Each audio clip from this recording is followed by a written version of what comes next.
ตายาเรนี่เลยมาโรกาเวเดียวตะเปียซีเลนี่แกบาเรไอ้นี่ချိန်มาเบညီမနှစ်ယောက်ဖြစ်တဲ့ Rose နဲ့ Black ရောက်လာပြီး Black ကအမေသမီးတို့ကြောင်းသွားရမယ်နော်အေးကီယူဆိုင်သွားနော်ဟုတ်ကဲ့မေကီယူဆိုင်သွားပါမယ်တတာအဲ့လိုနဲ့ Rose နဲ့ Black လည်းထွက်သွားခဲ့ပါတယ်အဲ့လိုနဲ့ကြောင်းရောက်သွားပြီးစာသင်ခန်းထဲမှာတော့ဆီယာမကကဲသားတို့သမီးတို့ဆီယာမပြောစရာတခုရှိတယ်မနေ့ပြန်စနေနေ့ဆိုတော့ကြောင်းပိတ်တယ်နော်ဒါပေမဲ့တင်းနှလာနေကြရင်စာမေးပွဲရှိတော့မမေ့ကြနဲ့ကြောင်းပိတ်လဲစာကြည့်ရမယ်နော် Black ကတော့ကြောင်းပိတ်မယ်ဆိုတာနဲ့တော်တော်လေးကိုပြောနေတာပါရှင်မနေ့ပြန်ကြောင်းပိတ်တယ်ငါတို့အဖွားရင်သွားလဲကြမယ်လေဟာအေးဟုတ်သားပဲအဖွားအိမ်မသွားရတာတောင်ကြားနေပြီဟာအဖွားအိမ်မှာကစားရမယ်ဟာ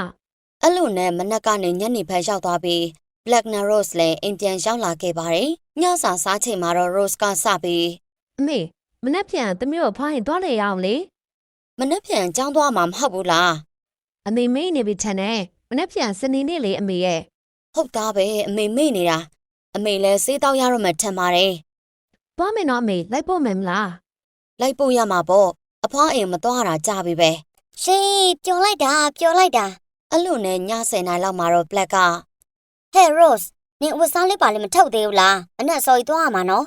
နေပါဟဲ့ငါတင်မှာ mobile lecture တင်နေတဲ့လာမစားနဲ့အေးပါဟာနောက်မှတော့ငါ့ကိုကူမလုပ်ခိုင်းနဲ့နော်ငါဘာမှမလုပ်ပေးဘူးအဲ့လိုနဲ့နောက်ရက်မနက်စောစောမှာပဲ Black တို့မိသားစုကားနဲ့ထွက်လာခဲ့ကြပါတယ်သူတို့သွားနေတော့မှ channel လေးကို subscribe လုပ်ရတဲ့လောက်ထားပေးပါအောင်နော် Sakura ဇလန်းတွေကိုညနေ3နာရီရောက်တိုင်းပုံမှန်တင်ပေးနေပါတယ်အဖွားအိမ်ကိုရောက်ပြီမလို့ Rose ကတော့အရန်တွေပြောနေတာပါရှင်ရောက်ပြီဟေးရောက်ပြီဟာလာသမီးရဲ့အဖွားအိမ်ဝင်ရအောင်အပြင်မှာနေအရန်ပူတယ်နီးလေးတို့တော့ရောက်ပြီပဲပြင်မှန်နေပြီလားမပင်မမဟုတ်အဖွားရဲ့လာထေဝင်ကြသမီးတို့အတွက်ကိမလောက်ထားတယ်ဝေါအဖွားလောက်တဲ့ကိတ်ကိုစားချင်နေတာကြပြီကွတ်တိပဲအဖွားရဲ့အေးခဏဆောင်နော်အဖွားပိချလောက်လာအောင်မယ်ဒီနောက်မှာတော့အမေဖြစ်သူကာဝေကအဝတ်စားတွေခောက်နေပါတယ်အမေသမီးတို့ပြင်မှာကစားချင်တယ်အေးအဝေးကြီးတော့မသွားရအောင်နော်အဲ့လိုနဲ့ Black နဲ့ Rose လည်းချမ်းအကျဲကြီးထဲမှာရှောက်ကစားနေကြတာပေါ့ဟေးဒီမှာစပစ်သေးတွေပဲစားချင်လိုက်တာ Black ငါ့ကိုစပစ်သေးလေခူးပေးပါလားအေးပါငါခူးပေးမယ်ဒါပေမဲ့စပစ်သေးအပင်ကအမြင့်ကြီးဆိုတော့ခူးရခတ်နေပါလေရောဟာငါအရက်ကပုနေတဲ့ထက်နဲ့မရဘူးဟာနင်ခူးကြည့်ဟာအေးပါဂျပူးမရဲ့ပေးငါဘာသာငါခူးတာပဲကောင်းတယ်ငါလည်းမမီဘူးဟာအဲ့ဒါဆိုတယောက်ယောက်ကိုခူးခိုင်းမှရမယ် Black နင်တော့ရှာလိုက်လေငါဒီမှာစပစ်သေးတွေကိုကြည့်ထားပေးမယ်နင်ကတော်တော်အနိုင်ကျင့်တာပဲကာဝေကတော့ဟင်းတွေရှောက်ချက်နေတာပါအဲ့ဒီအချိန်မှာပဲ Black ရောက်လာပြီးအမေစပစ်သေးလေးစားချင်လို့ခူးပေးပါအောင်နော်ဟာအမေချက်နေတာမတွေ့ဘူးလားလောက်ပါအမေရဲ့ခဏလေးပဲအေးခူးပေးမယ်အဲ့လိုနဲ့စပစ်ချက်နဲ့အရောက်မှာတော့ Rose ရောသမီးမတွေ့ပါလားစောနာပဲဒီမှာရှိရလေအမေရဲ့ဘယ်သွားလဲမသိပါဘူးအဲ့ဒါဆိုရင်လည်းသူ့အရင်သွားရှာအမေဟင်းချက်ပြီးရင်တီကိုပြန်လာမယ်ဟင်းအိုးကတူးတော့မှာပဲအဲ့လိုနဲ့နေ့လယ်ဖက်ကနေညနေဖက်ကိုရောက်လာခဲ့ပါတယ်ဒါပေမဲ့ Black နဲ့ Rose ကပြန်မလာသေးပါဘူးအမေမြေးမတွေကိုတွေးမိသေးလားအေးမသိဘူးလေသမီးရဲ့အမေဒီမှာပတိစိတ်နေရမသိဘူးဟာဒုက္ခပါပဲဒီကလေးနှစ်ယောက်ပဲလျှောက်သွားလိုက်လည်းမသိဘူးခဏနေသမီးအမေရွာလူတွေလိုက်မိလာအောင်မယ်အဲ့ဒီလိုနဲ့ညဖက်ကိုတော့ရှောက်သွားပါပြီအမေပါထုတ်လေဒီမှာသမီးစိတ်ပူလို့တေးတော့မှာပဲတရားမှမတွေ့ဘူးတဲ့သမီးရဲ့သူတို့ပေးတော့လည်းမသိဘူးသမီးဟာဒုက္ခပါပဲအခုညတော့ရောက်နေပြီအမေဘယ်ရှာလို့ရှာမှန်းတော့မသိတော့ဘူးစိတ်လည်းရမပူပါနဲ့သမီးရဲ့အမေတို့ရွာမှာလူဆိုလူရန်ကားမရှိပါဘူးတော်ရဲတော်နေတာနေမယ်အမေတို့လူစုပြီးလဲရှာကြတာပေါ့ဒါပေမဲ့လည်းနောက်ရက်မနေ့အထိရောက်သွားတာတော့မှ Rose ကိုမတွေ့ရသေးပါဘူး Black ကတော့ Rose ကိုရှိုင်းနဲ့တယောက်တည်းပဲတောထဲကိုဝင်လာခဲ့ပါတယ် Rose နင်ပါမလဲ Rose ဟာဟိုနောက်မှာတလက်လက်နဲ့အယောင်ထွက်နေပါလားဘာဖြစ်တာလဲ Black တေချာသွားကြည့်လိုက်တဲ့အခါမှာတော့အဲ့ဒါကအပေါက်ကြီးတစ်ခုဖြစ်နေတာကိုမြင်လိုက်ရပါတယ်ဟာဒီအပေါက်ကြီးကဘာအပေါက်ကြီးလဲဧကနာ Rose ကဒီထဲဝင်သွားတာထင်တယ်ငါလည်းလိုက်ဝင်ကြည့်မှရမယ် Black လည်းအထဲကိုလိုက်ဝင်သွားခဲ့ပါတယ်အဲ့ဒီအပေါက်ရဲ့အဆုံးသက်ထပ်ပေါက်ကတော့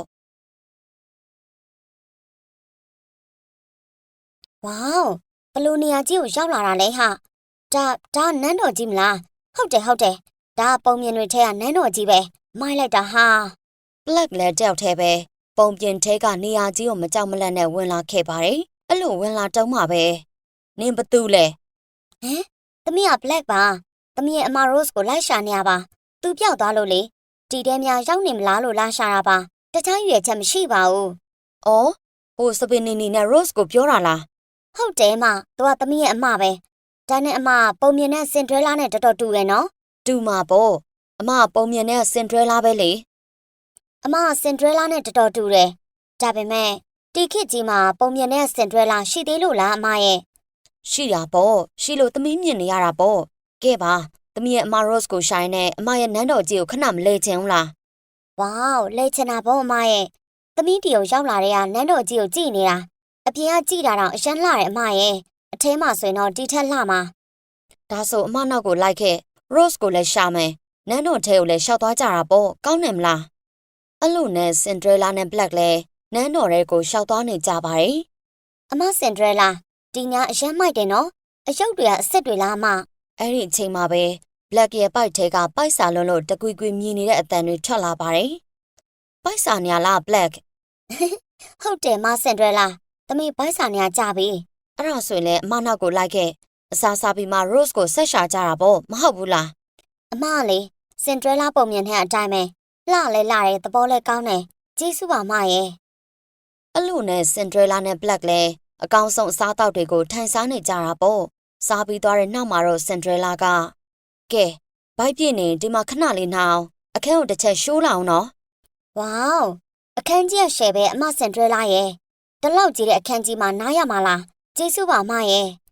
ကဲဒီမှာနားတော့နော်တခုခုလိုရဲဆိုရင်အမကိုလမ်းခေါ်လိုက်အမချက်ချင်းလာခဲ့မယ်အဲ့လိုနဲ့ Black လည်းပင်မန်းနာရောဘိုက်ပြည့်တာရောပေါင်းပြီးအိတ်ကျော်သွားပါတော့တယ်အချိန်တော်တော်ကြာမှပြန်နိုးလာပြီး ဟာ Rose ကိုရှာရောက်မှာပဲ Rose ရေ Rose အဲ့လိုရှောက်អော်နေတုန်းမှာပဲ Rose ရဲ့အတန်ကိုကြားလိုက်ရပါတယ် Black ကြီးငါဒီမှာဟာနင်လည်းရောက်လာပြီပေါ့ Rose ငါနင့်ကိုလိုက်ရှာနေတာဟာဘာလို့ငါ့ကိုမဆောင်မဲတီကိုလာလဲ ဒါပေမဲ့လည်းရုတ်တရက် Black ကတခြားမှောင်မဲတဲ့နေရာတစ်ခုကိုရောက်လာခဲ့ပါတယ် ဟာဒီနေရာကြီးကဘာကြီးလဲဟာဘာလို့ဒီနေရာကြီးကိုရောက်လာတာလဲ What the အဲ့လိုနဲ့ရှောက်သွားနေရင်တနေရာအရောက်မှာတော့ Rose ဟာနင်ဘာဖြစ်နေရလဲ Rose ကိုတယောက်ယောက်ကကြိုးတုပ်ထားတာပါ Black ငေါ့ကေပါဦးငေါ့ကေပါဟာ Black လည်းအထဲကိုဝင်သွားပြီး Rose ကိုတုပ်ထားတဲ့ကြိုးတွေကိုဖြေပေးလိုက်ပါတယ် Rose နင်ဘလို့ဖြစ်တာလဲဒီမှာတခုခုတော့မှားနေပြီထင်တယ် ဟုတ်တယ်ဟာငါတို့ဒီထက်ထပ်ပြေးမှရမယ် Black နဲ့ Rose လည်းတရက်ပုံမြင်ကဘာတွေကပြေးဖို့လောက်ကြတာပေါ့ဒါပေမဲ့လည်း Cinderella နဲ့ထိတ်တိုက်ကြီးတွေ့ပါလေရောနင်တို့ကဘယ်ကိုသွားမှလဲဘယ်မှမသွားရဘူးငါအမိတ်မရပဲနင်တို့မသွားရအောင်ကဲဟာ Cinderella ကမော်အစွမ်းနေပါတက်နေတာပါ ဟာဘလို့ကြီးလဲဘာတွေလုပ်နေရလဲ ငါပုံမြင်နဲ့တောက်ပေါ်Cinderellaမဟုတ်ဘူးနော်နင်တို့ဒီကနေဘယ်ကိုမှမသွားရအောင်ကြားလားရုတ်တရက် Black လည်းလန်နိုးလာခဲ့ပါတယ် ဟာငါအိမ်မဆိုးတွေမှတ်နေရပဲငါ Rose ကိုရှာမှရမယ် အပြင်ကိုထွက်လာတော့ Cinderella နဲ့တွေ့လိုက်ရပါလေရော အမ Cinderella သမီးအမ Rose ကိုရှာရအောင်မယ်ကူရှာပေးပါအောင်နော် ဟုတ်သားပဲအမမိတ်သွားတယ်ဒီထက်ကနေဝင်ပြီးသွားခေါ်လိုက်နော်ဟုတ်ပြီလား ကျေးဇူးပါအမ Cinderella Cinderella ကကောင်းတဲ့မင်းသမီးတော့မဟုတ်ပါဘူးအခုဆို Black ကသူ့အိမ်သူပြန်ရောက်သွားပါပြီ ဟာငါအိမ်ပြန်ရောက်လာတာဟာ Black သမီးဘယ်သွားနေရလဲ ဟာသမီးက Rose ကိုလိုက်ရှာနေရလေအဲ့ဒါအမ Cinderella Rose ရှိတဲ့နေရာဆိုပြီးပို့လိုက်တာဒီကိုပြန်ရောက်လာတာပဲအမေ Rose ကအိမ်ပြန်ရောက်နေပြီလေသမီး ရှင်တကယ်လား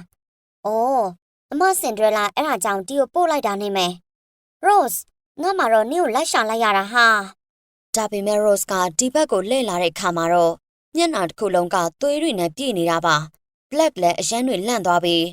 အမေ Rose ကဘလို့ဖြစ်တာလဲ ဒါပေမဲ့သူ့အမေလည်း Rose လိုပဲသွေးတွေနဲ့ကြောက်စရာကောင်းနေတာပါသမီးလေး Black ကကြောက်လို့လား Black လည်းပြေးပါလေရော အဖွာဟိုမှာဘာဖြစ်နေရလဲ အဖွားဖြစ်သူကလည်းသွေးတွေနဲ့ပါပဲ Black လည်းပြေးပါလေရော ဟာအမေတို့အမတို့အဖွားတို့ကဘာတွေဖြစ်ကုန်တာလဲဟာ အဲ့ဒီအချိန်မှာပဲ Cinderella ကသူ့ရှေ့မှာရောက်လာခဲ့ပါတယ် အမ Cinderella သမီးရဲ့အမေအမနဲ့အဖွားဘာဖြစ်ကုန်တာလဲသမီးအိမ်ကိုသမီးပြန်ချင်တဲ့အမစင်ဒရဲလာ ဘာအဲ့ဒါနေအိမ်မဲလေနေကဘယ်ကိုပြန်ချင်သေးရလဲ မဟုတ်ဘူးအဲ့ဒါသမီးရဲ့အိမ်မဟုတ်ဘူး ဟုတ်တယ်နင်ပြောတာသိပ်မှန်တယ်အဲ့ဒါနေရဲ့အိမ်မဟုတ်ဘူးဒါပေမဲ့နင်ကနေရဲ့အိမ်ကိုလည်းပြန်လို့မရတော့ဘူးအဲ့တော့အဲ့ဒါနေရဲ့အိမ်ပဲ မနေဘူးသမီးဒီမှာမနေဘူးလောက်ပါသမီးအိမ်ကိုပဲပြန်ပို့ပါနော် မရဘူးကွာမရဘူးငါကောင်းတဲ့စင်ဒရဲလာမဟုတ်ဘူးငါမကောင်းဆိုးဝါးစင်ဒရဲလာပဲနေရဲ့ကဘာတစ်မှာပျော်အောင်နေပါ